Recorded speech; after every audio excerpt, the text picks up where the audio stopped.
Olá, eu sou Natália Cuminali e começa agora mais um Veja Saúde. A minha convidada de hoje é a sexóloga Kátia Damasceno. Seja muito bem-vinda, Kátia. Obrigada pelo convite. Hoje o tema é sexo. Adoro. Vamos falar de um problema primeiro. 70% das mulheres têm dificuldade de ter orgasmo. Sim. Por quê? Existem algumas causas, né? A que eu encontro mais possível aí é a própria falta de conhecimento do próprio corpo, do que é um orgasmo, do que pode... Muitas mulheres não sabem, será que eu tive orgasmo? Será que eu não tive um orgasmo, né? E uma outra questão também é a questão emocional. Então, a falta de conhecimento tanto físico quanto uma questão emocional também. Às vezes passou por algum trauma na infância, algum relacionamento abusivo no começo da idade adulta, e tudo isso vai fazendo com que a mulher ela fique mais introspectiva realmente, né? Então tem tanto causas físicas como causas emocionais. Tá, Kátia, você tem um canal no YouTube que Tenho. fala sobre isso para as mulheres, né? Exato. Isso deixou de ser um tabu, na sua opinião, nos últimos tempos? As pessoas te perguntam mais? Sim, eu vejo que com o avançar da internet, as pessoas elas estão mais disponíveis a procurarem informação.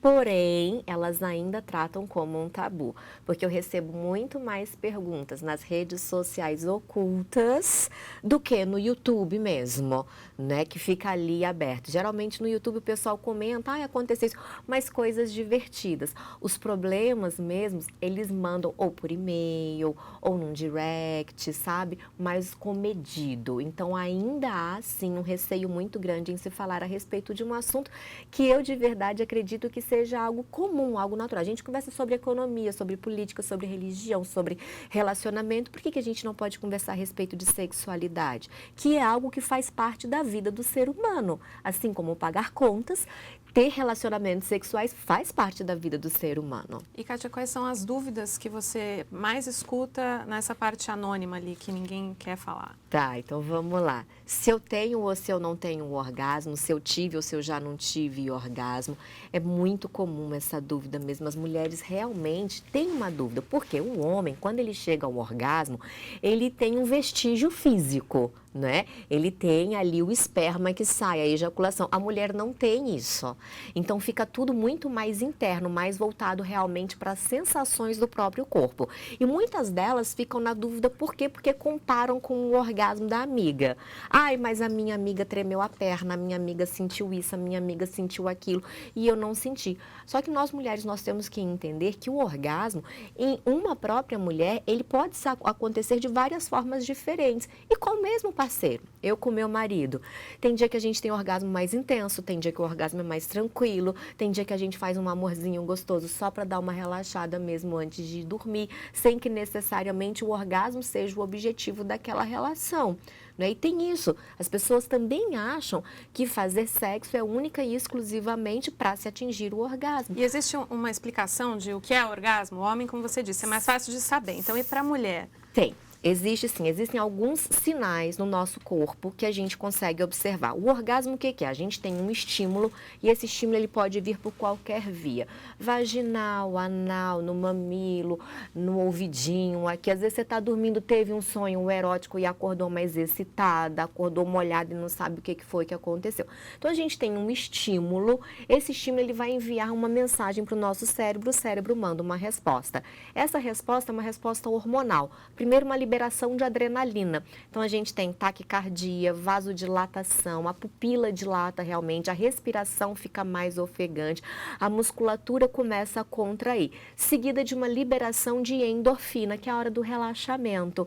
É a hora que você respira mais tranquila, que a musculatura do corpo todo relaxa, as mãos podem ficar mais geladas, os pés podem ficar mais gelados, né? Então, isso é um orgasmo fisiológico. Primeiro, liberação de adrenalina, depois uma liberação de endorfina, mas ele pode acontecer em intensidades totalmente diferentes, tanto de mulher para mulher quanto na mesma pessoa.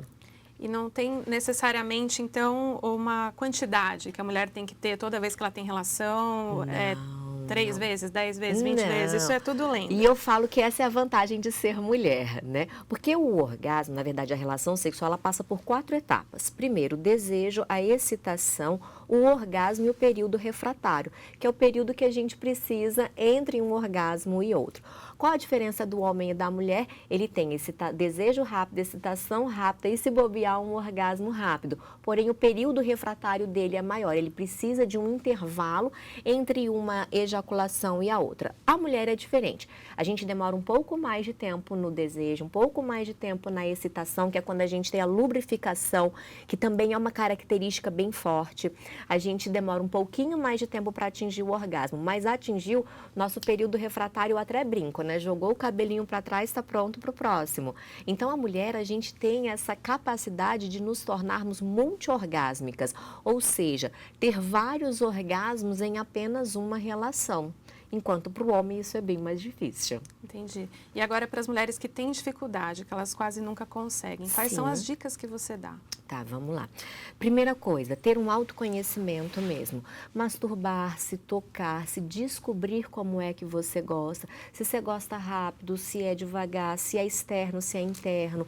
Existem dois tipos de orgasmo. Uma das maiores dúvidas das mulheres é confundir o orgasmo clitoriano com o orgasmo vaginal. É diferente, o que é diferente é só o estímulo, a sensação no nosso corpo vai ser a mesma. E para a mulher é muito mais fácil ter um orgasmo clitoriano do que um orgasmo vaginal, porque o clitóris ele está exposto, né? É muito mais fácil o acesso a ele e ele está ali única e exclusivamente com essa função, ele não serve para mais nada.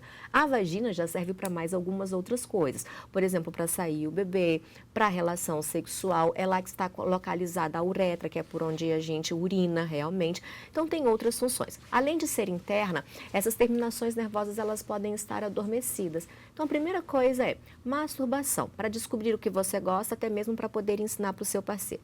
Segunda coisa, exercícios de ginástica íntima, porque com isso a gente consegue trabalhar essa musculatura interna da musculatura vaginal e fortalecê-la. A gente é como se fosse uma academia.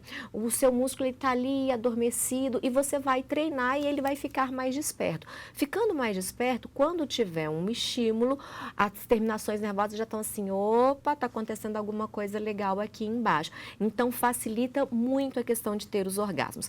Além disso, algumas mulheres têm uma constituição mais larga do que outras. Isso é anatômico, né? Porque teve muitas relações ou poucas relações. Algumas vezes o parto vaginal, sim, pode deixar a mulher um pouco mais larga. Mas praticando os exercícios, essa musculatura, ela volta. E o exercício tem algum tipo de objeto que ajuda ou não necessariamente? Não necessariamente, mas existem sim os acessórios que a gente pode utilizar. E isso pode ser feito tanto a pessoa em casa, tranquilamente, mas em alguns casos mais graves, como por exemplo, uma pessoa que ela sofre de vaginismo, que é uma contração involuntária da musculatura vaginal. Qualquer estímulo que teve, a musculatura ela contrai. Nesses casos, é indicado procurar um fisioterapeuta pélvico para ser tratado em consultório, entende? Então, muitas vezes a gente consegue, através dos exercícios da ginástica íntima, estou treinando aqui, estou fazendo, ninguém está vendo, legal. Outras vezes, sim, é indicado ir ao consultório.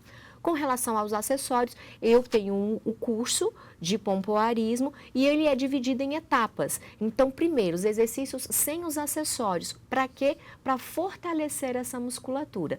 Depois que essa musculatura já está acostumada a fazer certos exercícios, aí é que a gente começa com a introdução dos acessórios. Eu indico 3. O cone, que a gente traz da fisioterapia. O Benoit, que são as 2 bolinhas, e o personal, que é um vibrador que tem que ser pequeno e fino, no máximo 11 centímetros de comprimento por 2,5 de espessura. Por quê? Porque a gente precisa realmente treinar essa musculatura para que ela se fortaleça. Tá.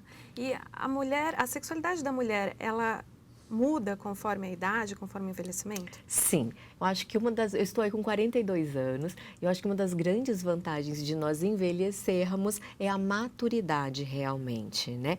Mesmo hormonalmente falando, a gente quando vai chegando ali por volta dos 30 anos, você já conhece mais os seus hormônios, você já conhece melhor o seu ciclo menstrual, como que vai ser, o que precisa fazer para poder ficar mais calma, para liberar essa energia. Então, a gente já se conhece melhor realmente.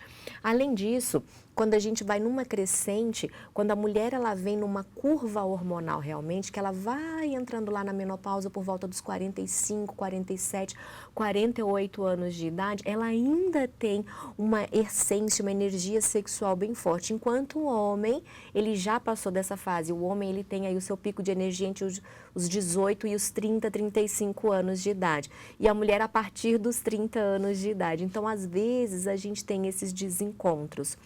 Outra coisa que muda bastante também com relação à idade é que o músculo, assim como qualquer outro músculo do nosso corpo, se a gente não treina, ele vai ficando flácido. E a mesma coisa acontece com a nossa vagina. Essa queda hormonal, ela pode impactar no desejo da mulher? Sim, porque a gente tem uma baixa de estrógeno, né? Por isso que é tão legal fazer um acompanhamento aí com o seu ginecologista realmente e não tratar apenas quando tiver já na pré-menopausa. Não, mas já vai fazendo todo um tratamento antes. Pode ser feito com o nutrólogo, com o médico ortomolecular, com o endocrinologista, com o seu próprio ginecologista, mas acompanhar esses hormônios antes, para não esperar chegar na pré-menopausa ou na menopausa e só então querer tratar deles. Mas quem cuida de hormônio é médico, né? Então acho que a gente tem que ter sim esse acompanhamento. O que a fisioterapia consegue fazer é o trabalho muscular. E isso sim a gente consegue fazer. Você costuma também dar umas dicas de comportamento, né? Claro. Para as mulheres assim que estão um pouco desanimadas, enfim, o que elas podem fazer? Sim, eu acho que é fundamental. O amor próprio acima de todas as coisas. Eu prego muito isso, a questão da autoestima. Não adianta a gente se cuidar apenas para o outro, não, a gente tem que se cuidar para si. Eu falo, o outro é um ator coadjuvante no nosso filme. A gente tem que ser a atriz principal desse filme sempre. Imagina só a minha vida é super corrida. Eu tenho 4 filhos, um marido. Se eu fosse voltar o olhar só para eles e esquecesse de mim, talvez eu não conseguisse, talvez não. Com certeza eu não conseguiria fazer todas as coisas que eu faço. Mas eu sempre tenho na minha agenda o meu momento Kátia, o meu momento eu. Então, mesmo estando dentro de um relacionamento, eu acho super importante a gente ter um momento do casal, que muitas pessoas que começam a se relacionar ou depois que casam, se esquecem desse momento casal dentro do relacionamento. E aí você diz momento casal o quê? Jantar junto, assistir um filme? O que quiser fazer, desde que não tenha celular envolvido, nem filho envolvido, nem chefe envolvido. Praticamente impossível, né? Tem que acontecer. Tem que acontecer. Sabe por quê? Porque quando a gente namora, a gente arranja espaço na nossa agenda. Você se arruma, você se programa, você marca na agenda aquele restaurante, você marca na agenda aquele teatro. E depois que passa a morar junto, depois que está casado, porque para mim foi morar junto e estar casado, tá morando junto não tem mais tempo. Por quê? Porque você vê todo dia. Ah, não, eu vou ver amanhã. Ah, não, depois a gente faz. E aí vai ficando para depois, e o relacionamento acaba entrando numa rotina. E a coisa que mais acaba com os relacionamentos é a rotina. Eu falo, a gente tem que ter a rotina do bem, mas existe também a rotina do mal. A rotina do bem é aquela que faz a gente acordar, tomar café, escovar os dentes, fazer o nosso exercício, ir para o trabalho, leva filho no médico, marca reunião aqui e ali. Mas a rotina do mal é aquela do, depois a gente faz, depois a gente faz, que é essa que a gente tem que evitar dentro dos relacionamentos. Então eu falo, todo casal tem que ter um momento casal na sua agenda, marcado na agenda, e não vale marcar outro compromisso. Porque às vezes a gente até marca de ir para o cinema com o marido, mas apareceu qualquer outra coisa, você já coloca naquele horário. E não, tem que ser importante, tal qual era quando a gente começou a namorar, para a gente dar valor a esse momento, sabe? Kátia, a frequência de relação sexual costuma ser um tabu, né? Ninguém Sim. fala qual que é a frequência certa, se existe uma frequência certa. O que você diz sobre isso? Existe um estudo que foi o Mosaico 2.0 aí da doutora Carmita Ábido, e nesse estudo elas chegaram à conclusão de que a frequência do brasileiro, e o brasileiro está entre uma das maiores médias do mundo, é de 2,4 vezes por semana. Eu fico me questionando como é essa 0,4 vezes, tipo, só uma rapidinha ali, né? Não deu tempo de fazer tudo, mas 2,4 vezes por semana. E a frequência sexual, eu acho que tem que ser algo sempre muito bem conversado. Existem casais que têm uma necessidade maior de sexo. Se o homem quer mais e a mulher quer mais, querem todos os dias, os dois estão de acordo, ótimo. Existem casais cuja necessidade sexual é menor. Se eles tiverem relação uma vez por semana, para eles, o casal tá tudo bem. Agora, eu não acho que você ficar um mês sem ter relação, ou 6 meses, ou 1 ano sem ter relação, porque sim, eu conheço vários casos de casais que estão há 1 ano sem ter uma relação sexual. Não, não é saudável, não é bom para a relação. E por que será que isso acontece?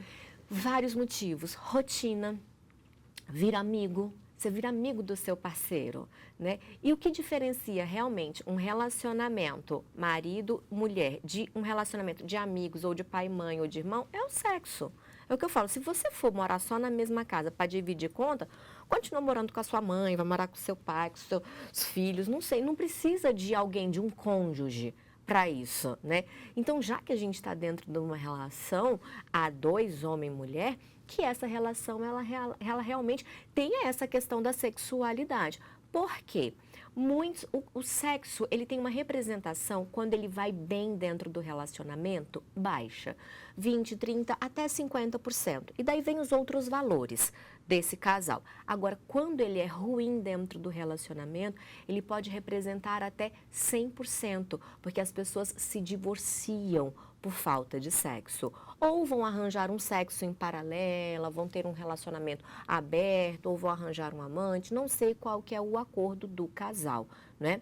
Existem casos raríssimos de casais que são assexuados. Nenhum dos dois se Nenhum importa. dos dois tem interesse em sexo, mas é muito raro, porque apenas 2% da população mundial é considerada assexuada. Então, quando você é um assexuado, é muito importante que o seu parceiro saiba disso. E aí, quando você encontra um outro que é assexuado, dá super certo, porque o sexo para eles, eles não estão ali nessa relação por causa da sexualidade.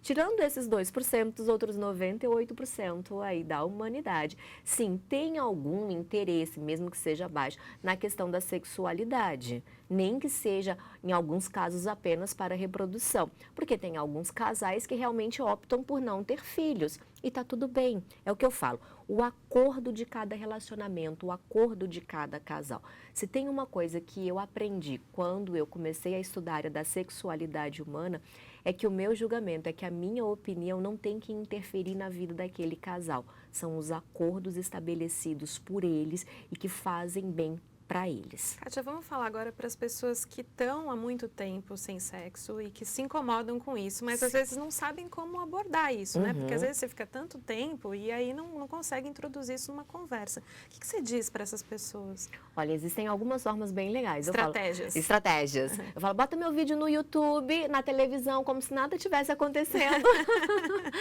Manda uma reportagem para a pessoa, manda esse vídeo aqui para a pessoa, manda um link, manda um e-mail, mais alguma coisa que, olha só o que eu recebi hoje. Você não precisa falar de sexualidade de uma forma direta, cobrando do outro. Nossa, já faz 6 meses que a gente não tem uma relação sexual. Já é uma cobrança, o outro já vai se sentir inibido, já vai não gostar, já, tá vendo? É por isso que eu não faço. E aí começam as discussões. Então, eu acho que tem que ser sempre de uma forma indireta. Assistir um filme que tenha algumas cenas mais picantes, entendeu? Sempre de uma forma indireta. Ou tava andando na rua, tava andando no shopping, viu um casal de mão dada, assim. Se você tá andando afastado, geralmente já não tem mais esse contato físico. Pega na mão do outro. Contato físico ajuda. Sim, o contato físico, ele libera ocitocina. Ocitocina é o hormônio do amor, né? A gente tem que ter contato, tem que ter toque, tem que ter abraço realmente em qualquer relação afetiva para que esse hormônio ele seja liberado. É por isso que nós, mãe, a gente amamenta o nenenzinho e o nosso corpo é inundado de ocitocina realmente naquele momento. É o amor que a gente tem que ter, né? Então, a primeira dica que eu tenho é essa. Procura abordar o assunto de uma forma indireta. Abordou o assunto, aí a gente adentra. E existe uma técnica bem legal que eu falo, que é a técnica do sanduíche. Vou dar um exemplo para quem é mãe, que toda mãe entende esse exemplo. A gente, quando vai buscar o filho na escola, alguém te chamou para ir na escola, tem alguma encrenquinha ali. Aí primeiro vem um elogio. Olha, o fulaninho é lindo, é maravilhoso, é educado, mas não está entregando as tarefinhas da escola. Olha, mas tirando isso, é lindo, maravilhoso, conversa com todo mundo e tal. Então, a gente tem um elogio, o problema e mais um elogio. No relacionamento funciona da mesma forma. Então, a gente elogia alguma característica do parceiro, mas já tem algum tempo que a gente está sem relação sexual, estou com vontade, estou com saudade. e outro elogio. Então, assim, de uma forma harmônica, a gente consegue passar o nosso recado aí para o outro, sem precisar entrar em briga, sem precisar entrar em rixas. Kátia, nosso tempo está acabando. Mas antes de terminar, eu queria que você desse uma dica para os casais que estão juntos, mas que estão ali na rotina. Tá. Uma dica maravilhosa, visitar um sex shop juntos. O juntos é muito legal. Aí tem muito casal que vai falar assim, Kátia, eu morro de vergonha. Visita um sex shop online. Não tem problema, tá ali na sua casinha, no seu computador, mas o juntos é legal. Por quê? Porque você não vai trazer para dentro do seu relacionamento nada que assuste o outro. E juntos vocês vão descobrindo qual é o limite um do outro. Então eu sempre sugiro, começa com coisinhas leves, com um gelzinho, com uma bolinha. Existe gel para tudo, gel que esquenta, gel que esfria, gel com sabor, gel anestésico, gel que vibra, gel que junta tudo. Tem para todos os gostos aí. Mas juntos vocês vão conversando. Ah, eu gostei de sabor morango. Ah, não, eu prefiro chocolate porque eu acho que o morango deve ser muito doce. Ah, então vamos, sei lá, de chocomenta, alguma coisa. E aí a gente já vai conversando sobre isso. Vai ficar a expectativa de quando é que isso vai chegar. Toda vez que o correio bater lá na porta, o coração vai vibrar de uma forma mais intensa. A embalagem é discreta, gente. Fiquem tranquilos. Tá certo? Mas já gera aquela emoção. E eu acho que é isso. A gente tem sempre que colocar uma emoção nova dentro do relacionamento. Se o casal é um pouquinho mais ousado, aí já pode ir para a parte dos toys, né, que são os brinquedinhos, os vibros. Quem sabe eles não estão a fim de uma algeminha, de uma venda, mas aí realmente vai de cada casal. Então é uma dica que eu acho que todo mundo deveria experimentar, independentemente do tempo de relacionamento. Kátia, muito obrigada pela sua presença. Eu que agradeço o convite. O Veja Saúde termina agora. Muito obrigada pela companhia e até a próxima.